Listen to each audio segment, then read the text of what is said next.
What's going on, everybody? Tune into the Justin Henry Show live here on the Champions Round YouTube and Twitch channels. Hope you guys are having a good day. Today is Wednesday, May 24th, and we're going to be talking a little bit about, obviously, the NBA playoffs in the Eastern Conference. Got a little interesting last night. I think I was kind of on the sweep bandwagon and things were going to just kind of go to Denver, Miami, and here we are now. The Celtics going back home with two of the next three games on their home court. Like, things can get really interesting here for the Celtics. We're going to cover that, obviously, and then I want to talk some NFL too. Obviously, it's the offseason, so we have all offseason to talk teams, players, but I want to get into a list that came out. Pro Football Focus put out a top 10 quarterbacks list, so we're going to get into that, but also some Ja Morant news came out over the last couple hours. We're going to get into what's going on with Ja and making sure everything's all right with his end. And then some coaching finalists, too, for the Phoenix Suns. So this isn't your normal, there's no games tonight, so we won't be doing Daily Dozen. But we're going to be getting into a lot of talk, right? NBA, NFL talk here. But the Celtics Heat series is getting interesting now. The Celtics all yesterday, I was kind of clowning them, saying, hey, you just get one. Now things get interesting, right? And the Heat had a lead going into the second half of yesterday's game. And you start to get the sense like the Celtics might have found something in the second half. But every time we start to count the Celtics in, it seems like that's when they fold. It's like, okay, they turn things around, and then that's when they start to fold. But this team, for whatever reason, the Celtics, it always feels like when they have their back against the wall, that's when things miraculously start happening. Jason Tatum starts playing at an incredible level every single time. This team feels like it's out. This team feels like it's on the verge of elimination. Down 0-3, down 3-2. And then it starts to make you think, like, the talent on this team is there. If Jason Tatum can be consistent for 3 to 4 games, this is a whole different series. And then just the chemistry on this team, right? Like, it all kind of feels like maybe they need the pressure in order to be good. There was that report we talked about where Joe Mazzulla, it felt like he had lost the locker room. The guys were, going back and forth with each other, right? Not on the same page. But we also heard something about this in last year's postseason. After a loss, the team was, fighting each other. We heard about it, Marcus Smart, Jaylen Brown. And it might have been one of those things that we kind of just swept under the rug and thought they fixed. It could be some problems there in Boston, but this team, when they're playing at the level that we expect them to, is one of the best teams in the league. So, with 3 games left in this series, potentially, are we going to really do this? Are we really going to say the Celtics have a chance? Right now, they are not. It's not like there's some huge underdogs to win this series. It's getting closer. And I know the Heat are favored, and I think that's solely for the reason because they're up 3-1 right now. If the Celtics win Game 5, I might have to go crazy on the show. I might say some dumb shit on the show. That might have to happen. If the Celtics win Game 5, I feel like Miami has to win Game 5. Because if they don't, I might say some crazy shit on the show, bro. I was watching the game last night, first half of it with my guy, Matt. Me and him were talking, and it wasn't a lot of favorable stuff about this Boston Celtics team, but I got to get him in the mix here because he happened to witness this entire second half, this massive comeback by the Boston Celtics. Jason Tatum, man, when he's on, he's one of the best in the game. Justin, I'm starting to think you might not want me rooting for your team because I sat through the entire Lakers game rooting for the Lakers, right? You and I were hanging out, talking our thing, doing, talking sports, kind of reading the chat. The second you leave and I start really cheering for the Miami Heat, it all goes downhill. Like, that's that third quarter to me, like, led by Jason Tatum, Marcus Smart, Derek White. Everybody's hitting shots. It just seemed like it was a different Boston team. I didn't know what type of intensity they were going to come out with.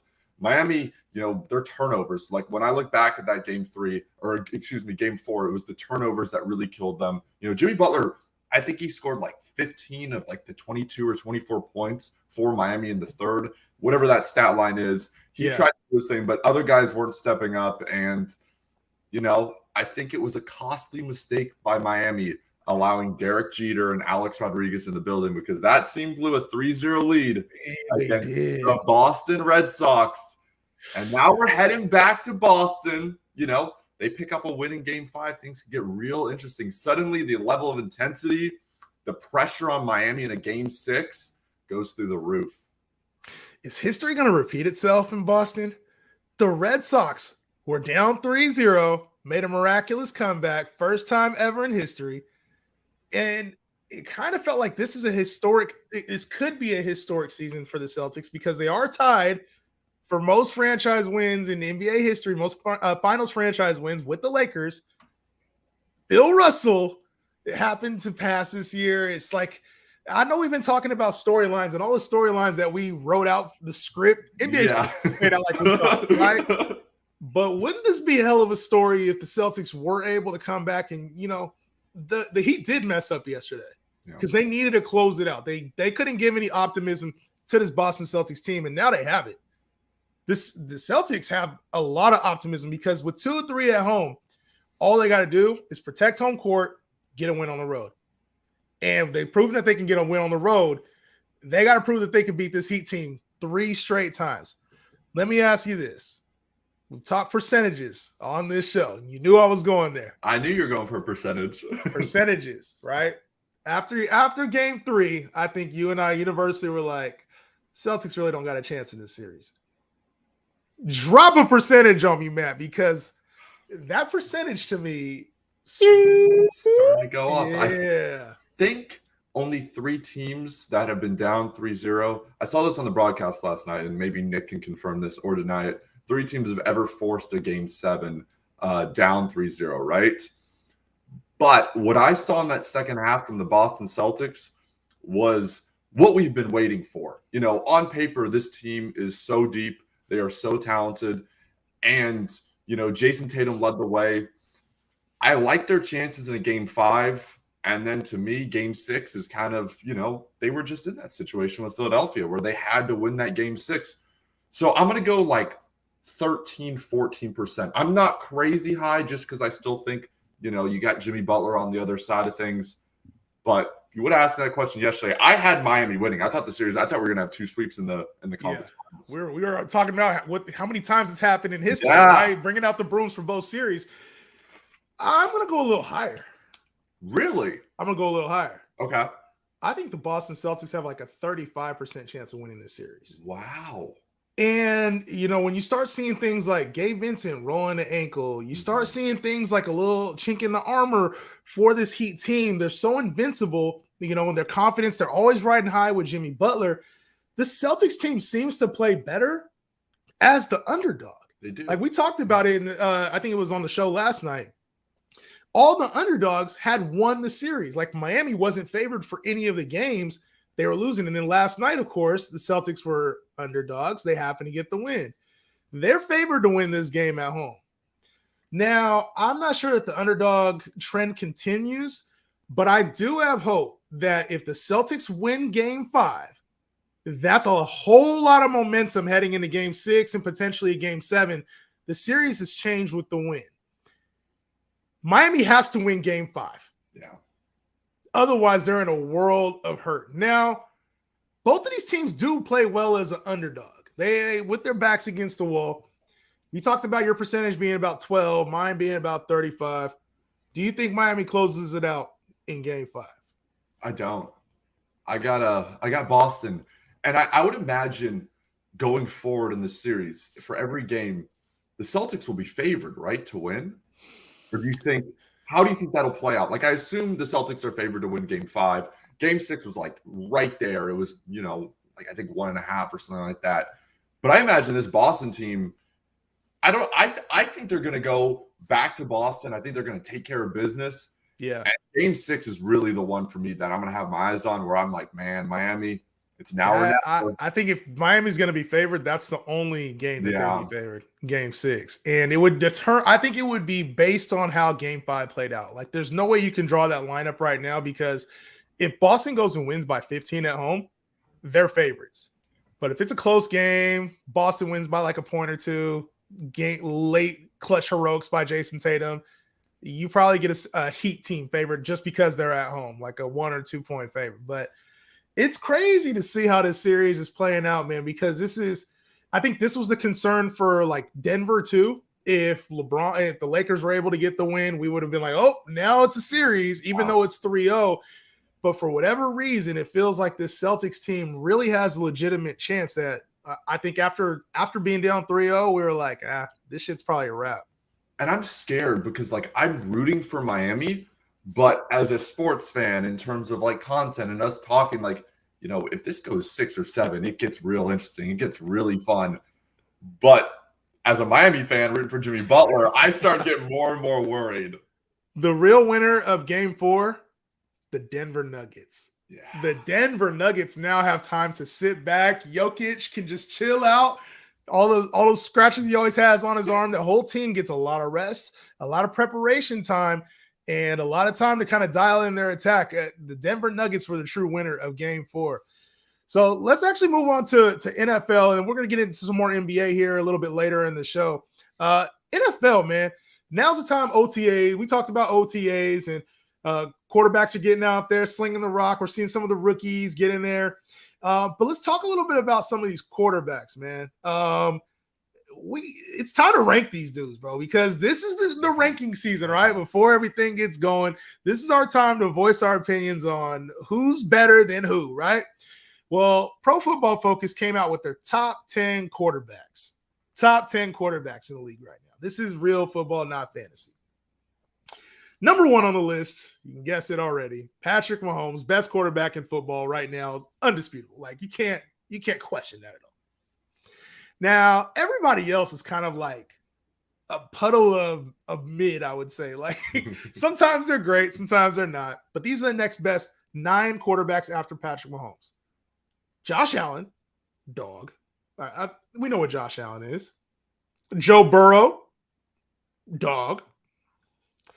Justin Herbert at number 4, coming off of a down year, I would say, for him, throwing for 4,700 yards, still at number 4. Aaron Rodgers, number 5 for the New York Jets. Number 6, Lamar Jackson. Number 7, fresh off a Super Bowl appearance, Jalen Hurts. Number 8, Trevor Lawrence, making... You already know. Number 9, Kirk Cousins. And number 10, Dakota Prescott. Dak sitting at number 10. Now, as I go through these names, it's not a bad list, right? But there's some glaring issues with this, in my opinion. Josh Allen is the number 2 quarterback. Has no place there. I mean, in the playoffs, almost lost to the Miami Dolphins without Tua Tagovailoa. Wasn't able to get to AFC Championship Super Bowl yet again. And has a quarterback that's sitting at number 3 in Joe Burrow that's right behind him that has exceeded what Josh Allen's been able to do in the playoffs. I don't like that. Yeah. I'm moving Allen down a couple tiers. I think what he does in the regular season is good. But to me, Josh Allen at number 2, I don't see how Josh Allen is the second best quarterback in the NFL right now. There's no way you can put him there. I was going to say, when you first were reading off that list, I would flip Allen and Burrow because, I love Josh Allen. I think he is such a beast, and, watching him play football is great. But I can't look past, the fact that he just in the playoff time can't seem to get it done. The fact that Joe Burrow, who's right behind him, went into Buffalo and beat him in the playoffs. That for me alone, like I'm flipping that list. I don't have too many issues at him, like 3 or 4, but at 2, I got to see a little bit more production come clutch time. Yes, come clutch time. If we're talking for football purposes and we're talking non-fantasy, that's a must. You have to have success in the postseason as well for me to start to put you up that list. Josh Allen, to me, I think he's on a really good football team, and he's a good quarterback, but he's not at the level of Joe Burrow when it comes to like taking your team to a win. Another quarterback in the top 5 that has been struggling to win his entire career, Justin Herbert. Number 4? Number 4? Over guys Lamar, Hurts, like T-Law even. To be honest, I'd flip T-Law and Herbert. Like Justin Herbert to me has the arm, he's got the talent. We know what Justin Herbert is. Like at some point, he'll deserve this number 4 spot on the list. At some point, it just ain't right now. Justin Herbert's not a top 4 quarterback in the league. Well, you got guys like Lamar, you got guys playing like Jalen Hurts, Trevor Lawrence, the way he played last postseason in the second half. That's a very shocking name to see up there at number 4. And I think that it's easy to forget what Justin Herbert did because he did struggle last year. He was dealing with the rib injury. A lot of his players were hurt. Keenan Allen, Mike Williams, a lot of injuries on that squad. But to put him at number 4 this season, it's atrocious. I wonder how much of that is due to, like, you know, Justin Herbert is loved on social media, right? People love looking at his throws. You know, some of the passes he make are just out of this world. But I don't necessarily disagree with you there. I would probably move him maybe closer to like the 6 or 7 range. You know, this time next year, there's a very good chance he could be at 4. But that seems a little high for me at this moment. I mean, to just put him over Rodgers, to me, I would say Rodgers and Herbert are like similar, in my opinion, right? Because they both got the arm talent. We ain't really seen Rodgers do a whole lot in recent memory. So coming into this season, which is what this list is about, I don't know how we could put Rodgers or Herbert ahead of these guys, even ahead of Rodgers, you know? Like, I think Rodgers is in a better situation. Herbert's obviously got Kellen Moore. He should have a better season this year. So I get the anticipation part of that.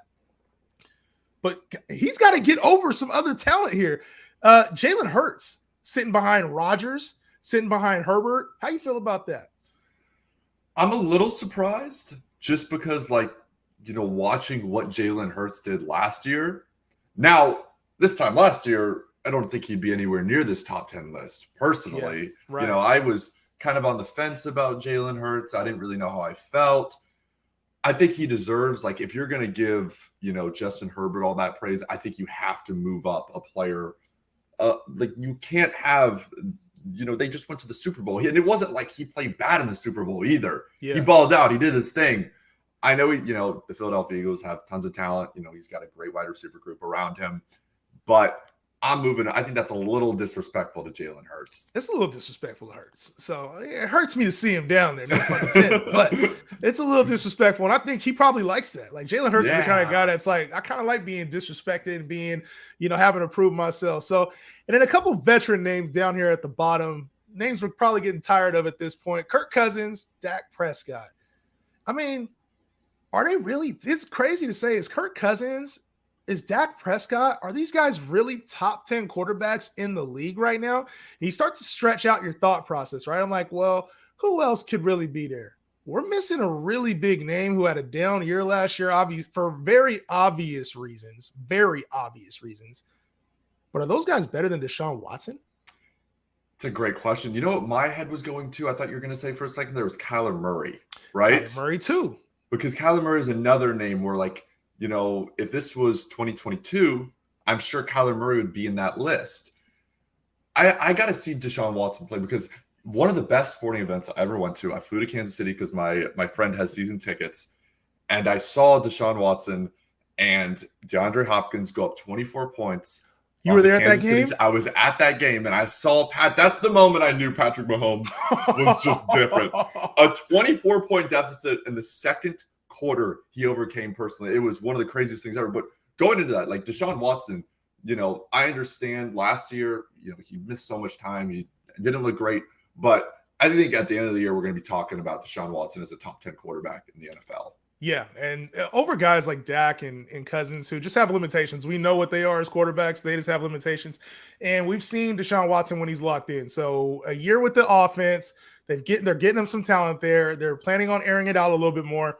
I think Deshaun Watson, his name should be on that list. There was debates about who the top 5 quarterbacks in the NFC were, and a name that is not on this list as well that played really well last year, Jared Goff. Jared Goff over Kirk Cousins? Over Dak Prescott? I'm not willing to go that far. Not yet? Not yet. No, I'm not ready. Here's the thing. I think Dak Prescott's a good quarterback. I don't think he's, it's so hard because we talk about this. I don't think he's a good enough quarterback to win a Super Bowl, right? Yeah. But I'm not taking, like, if you gave me a team and I could have Dak Prescott or Jared Goff, I'm still leaning Dak. Give me Jared Goff. Okay. Goff has been to a Super Bowl. Goff looked like a good quarterback. Like, when you start getting Goff weapons, it's funny because he actually looks like a good quarterback. There's a reason he was selected with the number 1 pick. It's like you have to take that into account. There's a reason Dak was a 4th round pick. I'm taking Jared Goff over Dak Prescott. America's team. I don't care what he looked like in the past. Give me Jared Goff right now. I think you put Jared Goff on Dallas and you put Dak on the Lions. Are you kidding me? Dak would look so mediocre and Goff would have that team in the playoffs. Like, I am not on the Dak train at all. Get Dak all the way out of the top 10. He don't belong there. And Kirk Cousins, that's a little bit, I would say that's debatable right there. Kirk, I think you just got to give it to him because he's been doing it for so long. I think, he's right on that fence. I know, we love the Kirk Cousins memes, like primetime Kirk Cousins, but as you said, he's been doing it for so long. And, the top 10's weird because, we have some really, really, like, I don't know. I think like the ranges between 8 to 12, 8 to 13 is you can kind of flip some players and you don't really know which, but I'm going to give, I didn't give Dak the benefit of the doubt. I'm going to give Kirk the benefit of the doubt on the top. I'll give him like 9 or 10 there. Some names that slipped out. You mentioned Kyler Murray, Matt Stafford, Russell Wilson, Derek Carr. Those are some names that are like probably falling out of favor and going to like the middle to back end of the top 20. Some names that might ascend there this year. Tua Tagovailoa, Justin Fields. Yeah. Justin Fields. Can I say Trey Lance or no? I can't say Trey Lance. I can't say Trey Lance. I want to, but I can't say Trey Lance. I know. But he could, though. No. So, speaking of Trey Lance, the NFL also passed a proposal to have an emergency quarterback, too. They're calling this the Brock Purdy rule. Shout out to Brock Purdy for getting yourself a name, right? A named rule, the Brock Purdy rule, but basically allows them to have an emergency quarterback on game day. So that way you're not getting Christian McCaffrey playing quarterback. And obviously this is a needed thing. You need to be able to have some kind of quarterback available to play in the game. So shout out to the owners for passing that proposal, letting that happen. Going back to NBA now, there was some kind of concerning stuff that came out a little earlier. Obviously, the last 3 months, one of the top storylines has been Ja Morant and his off the court antics, right? We've seen him with the gun now twice on Instagram Live.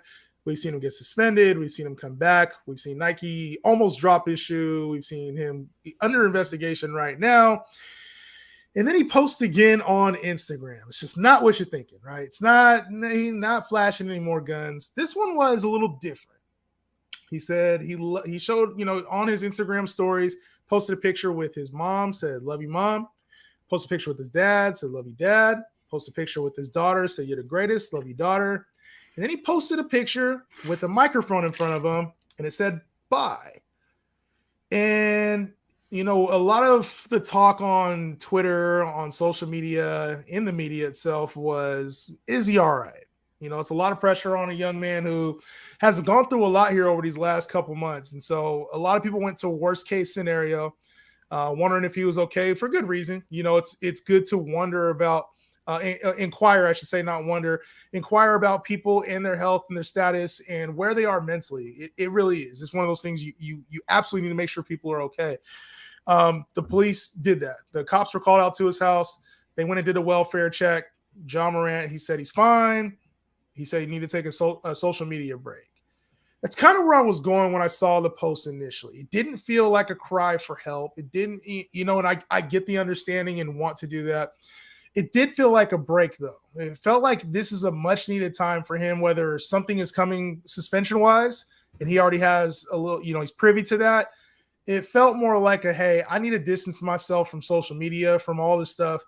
It's kind of what it felt like to me. I don't know if you had a chance to take a look at that this morning or if you got the same vibes. What was your thought on that when it came out? Yeah, I saw it come out this morning, and then a little bit after, he deleted like the photos of his mom, his child, and then his dad, and it was just that. And like there was the microphone, and everyone's like, oh, like does he know something about like a suspension? And then it came out that it was he's taking a social media break, and I'm glad they checked on him because at the end of the day, he's a young kid. He's got so much going on. At the end of the day, we just want the best for Ja Morant. Yeah. So I think a social media break is good. I imagine, his name's going to be in the news over the next, few months until it comes out about how long he will be suspended. But I like the fact that, people checked on him, made sure he was good, and all that was informed back to us, so we don't have to speculate and assume the worst.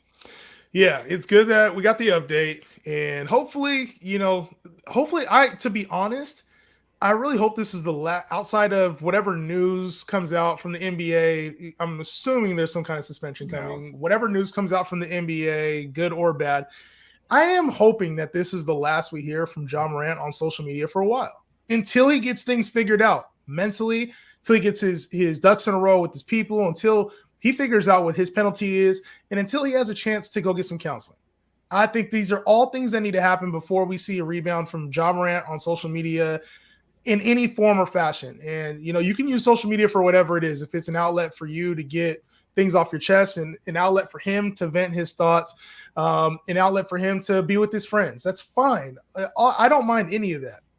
But I do think this is the time for him to take himself out of the limelight, take himself away from any type of negative press, any type of negative media right now, and figure out Ja Morant.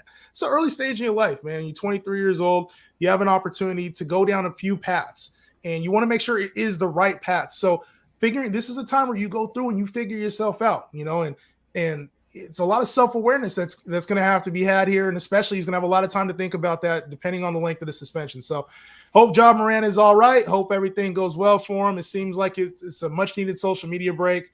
Good for him. If so, I'm sure he'll be on the right path coming out of this. I hope he comes out of this a better person, better man. And we talk a year from now, we're talking about the rebound of Ja Morant in a positive light. So there's another thing going on in this playoffs, though. Obviously we got the other stuff going on off the court, but on the court, there is a thing. Elimination game Tatum. Have you heard about that? I've never heard about this until yesterday's game. No, I haven't either. And honestly, I haven't heard until you just said it, 10 seconds ago. We got playoff Jimmy, we got Bubble Murray, and now we have elimination game Tatum, right? In the regular season, Jason Tatum averages 22.5 points, 7 rebounds, 3.3 assists, a block, and a steal a game. A little bit less than a block and a little bit more than a steal a game.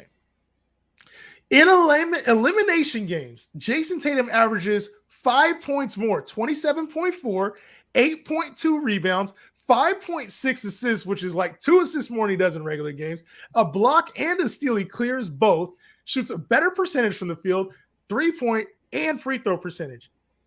Elimination game Tatum, with his back's against the wall, he's been in 13 elimination games already in his career. That's kind of a sick name too. Elimination game Tatum. I kind of like that. And for me, it's just like when I see Jason Tatum go down the floor, and I know this is like just this season, but when he starts hitting like back-to-back threes, he's locked in. And you're like, uh-oh, here we go. Here comes Tatum. And then the rest of the guys seem to rally around him. And, looking back at that third quarter, Tatum kind of got things going. And then it was just everyone else doing their part. Yep.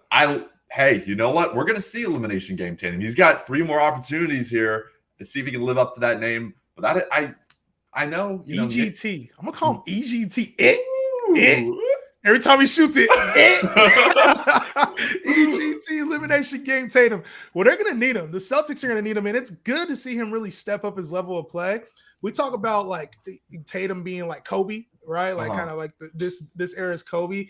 I mean, he's had the 1 for 14 first half, so we know that that's kind of legit. Yeah. But the Celtics are going to need him. Only 3 teams have come back from a 3-0 deficit to force a game 7, like you mentioned. The last time it happened was in 2003. The Portland Trailblazers lost the first 3 games against the Dallas Mavericks, and they forced a game 7, but they lost. So they had all the elements of a comeback story, but they lost. So for the next 3 games, they're going to need EGT, elimination game Tatum, to step the hell up.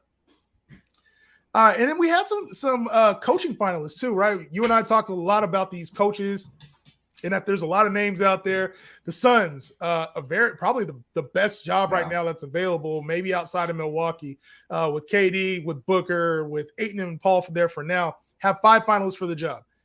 Kings assistant Jordy Fernandez, assistant coach for the Suns right now, Kevin Young, who could keep the system in place. But then also three guys three guys who we've talked about: Frank Vogel, Nick Nurse, and Doc Rivers. Imagine. Imagine the one name that can't go to the Suns. Doc Rivers, bro. Imagine Doc with KD and Booker. The same storyline for the Sixers are going to be there for the Suns. It's got to be Nick Nurse, right? I feel like that'd be a hell of a fit. That would be an incredible fit. Like, I'm not going to sit here and act like I know assistants or anything like that, but Nick Nurse seems like a home run if I'm the Phoenix. And I saw that all these guys are going to meet with their owner and stuff like that. But, early predictions, Nick Nurse would be a great hire. Got to be the front runner, right? Like, he has to be the front runner for this job. He has the resume for it. Nick Nurse going to Phoenix would be an incredible fit. I wonder if DeAndre Ayton would play for Nick Nurse. Like, if he could get him to play, or if he's just like adamant about being out of Phoenix. That's going to be an interesting storyline. Was it a Monty Williams thing, or is it a Phoenix Suns thing and DeAndre Ayton just wants out? I think Chris Paul for sure is probably going to be on his way out, but there's also a free agent that's out there that's played very well under Nick Nurse for the last couple of years, Fred VanVleet. Fred VanVleet. There might be some sign and trade stuff available there. VanVleet, D-Book, KD. That sounds pretty formidable if you're asking me. So out of those five, I think Doc Rivers is the name. I don't know where Doc Rivers goes, bro. Like, he has to, could he go to Milwaukee? I feel like he just brings that losing aura with him no matter what. And I hate to say it, but it's kind of the case. It feels like wherever, like for me, these teams that are ready and wanting to contend right now, Doc Rivers just doesn't seem like the answer. Like, I could see him going to a team that, is trying to, get things right, go to the postseason. But bringing him to like a Milwaukee or a Phoenix, the media alone is just going to destroy that. That's just not going to end well. Yeah, not going to end well at all. Doc Rivers, man. It's interesting. Like, he goes and wins the NBA Finals super early in his career and then just kind of flames out, man. Can't seem to win the big games. The opposite of elimination game Tatum. You got eliminated Doc Rivers. So you guys, make sure you guys subscribe to the channel, Champions Round. Download the app, play Spicy Slips this week, and this week only you have your chance to play Spicy Slips and win a free Giannis Antetokounmpo jersey. And all you got to do is post your Spicy Slips and tag us on Twitter, and we're picking a winner out May 29th. So make sure you guys download the app, play Spicy Slips, a live way to play fantasy sports and have some action on the game. So for myself, Nick Durst, Matt M. Bone HD, it has been real, y'all. Good show today. We'll be back Friday to talk about the outcome of Game 5 for the Celtics and Heat. You guys make sure to subscribe. We'll see you on Friday. Peace out.